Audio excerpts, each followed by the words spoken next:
Bitcoin touched a two-year high in early Asian trade, breaking past the $64,000 mark. The brief bounce comes on a surge of investment and ETF demand, pushing the world's largest cryptocurrency within striking distance of a record high of just under 69,000 set back in 2021. Let's get out to Rio de Janeiro, where Raphy Zagury joins us, the CIO at Swan Bitcoin. Raphael, very early in the morning, your time. I want to get into the journey here for Bitcoin. It could be significant. I know a lot of reporting suggests, look, even if it's lower than previous cycles, the percentage bounce we could have from here could be still fairly great. It was a 1,900% gain back in 2013, 260% gain in the last bullish cycle in 2020. What sort of bullish cycle do we have this time around, and what is the high water mark for Bitcoin? Good morning. Great to be here. And for me, it's great. I love waking up early. I'm an early riser anyway, so this is good. Yeah, so this year, I think for Bitcoin, we have, I think the big topic on everybody's mind is the ETF. And I think it's super important having ETFs available, because what it does now is that it's opened up kind of like a new door for asset allocators, for individuals, family offices, and everybody else that has a brokerage account to actually add Bitcoin to their portfolio, right? So this cycle, I think it's going to be very different from the previous cycles, because in previous cycles, we had somewhat of a limited way you get into Bitcoin. Now, that's knocked down, and I think the flows that came in could be significant. And at the end of the day, price is driven mostly by flows, right? So we've seen more flow. I think the cycle could actually surprise a lot of people to the upside. Well, just so much to my point, because I saw one figure suggesting 180,000 on the Bitcoin price, which seems extraordinary. What would you say would be fair territory at this point, and what are the unrealistic assumptions out there in the market? Yeah, I think, having tracked Bitcoin for a while, one of the things I learned is that making price predictions is super, super hard. And I guarantee I'm going to be wrong if I make a price prediction. But what I can tell you is Bitcoin is in the process, I think, of demonetizing a lot of the big assets out there. I think everybody talks about gold as one of them, but it's not only gold. It's gold, real estate, stocks, right? And these are assets that are in other orders of magnitude of Bitcoin, right? If you just look at the gold, for example, we're talking about a $10 trillion in market cap, and Bitcoin is coming for gold. There's no question about that. I think to look at the performance of gold compared to Bitcoin, that says everything that you need to see. But it's not only going to be Bitcoin. As I said, I think the process of demonetization is going to happen. It's going to happen in most of these large asset classes. I think investors have for many decades been looking at ways to monetize, save their assets, and make sure that they're free from debasement. And Bitcoin, I think it's another alternative. I actually think it's the best alternative out there in the future. Raphael, do you want to just expand a little bit on your commentary about gold versus Bitcoin? I think it's quite interesting.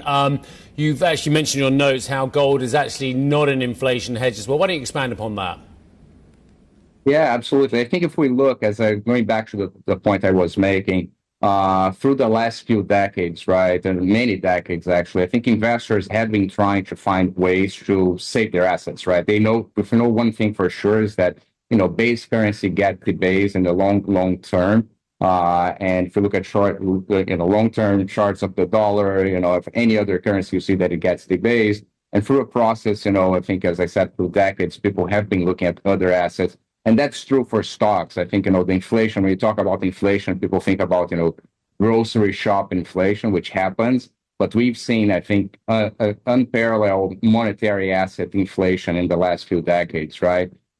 Gold as a store of value, I think it does something really well across time, but it doesn't store value really well across space, right? If you try to take gold away from one place to the other, it's clunky, it's heavy, it's difficult, right? And I think Bitcoin is here to change that. It is by a lot of definitions very close to digital gold. But as I said, I think it's much bigger than gold. I think Bitcoin is coming to capture the monetary premium on a lot of these assets out there. Quick one on where we go next on this one as well, in terms of the flows. Who's actually buying Bitcoin? One of the big criticisms about some of the early price movement, and I can't comment on the last 15, 20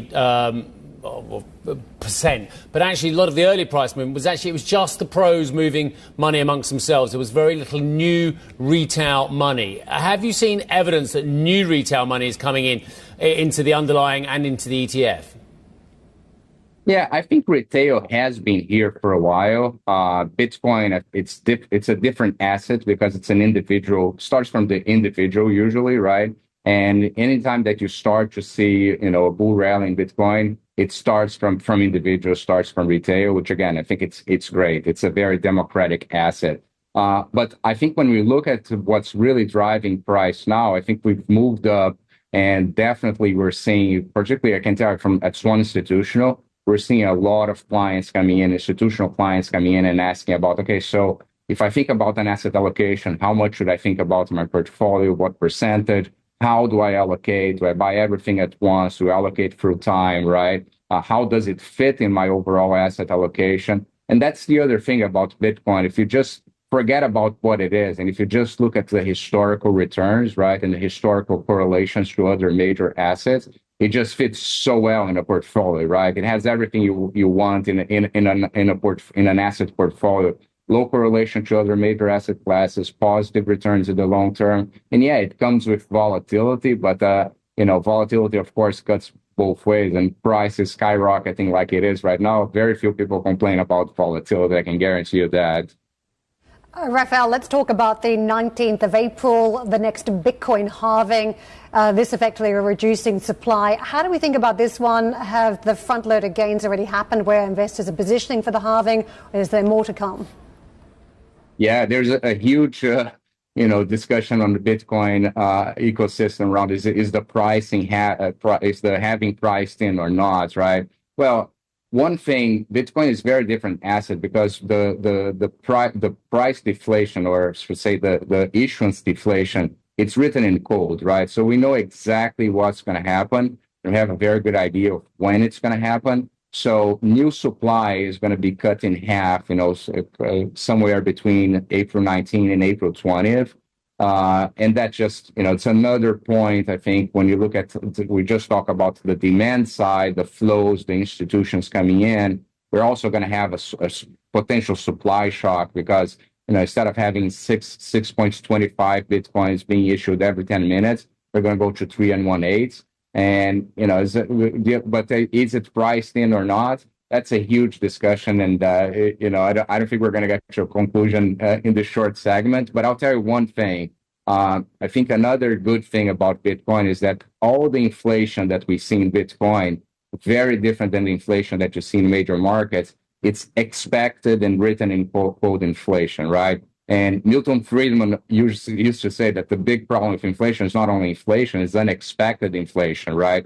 So when you talk about inflation of central banks, of governments, the biggest problem with it is that it's unexpected, and that creates a burden, I think, on individuals, on economic players to just anticipate what's going to happen and react to it, right? In the case of Bitcoin, we know exactly what's going to be. We know exactly when it's going to be, at what block we're going to see the halving, right? So, and then just to finalize, I think as we go through the cycles, the halvings become less and less important because of just the nature of being, lowest issuance anyway, right? As I just said, we're going to 3 1/8, and compared to Bitcoin transaction fees, compared to everything else, compared to the flow, the stock that it's out there, right? The flow just becomes, I think, a little bit less relevant.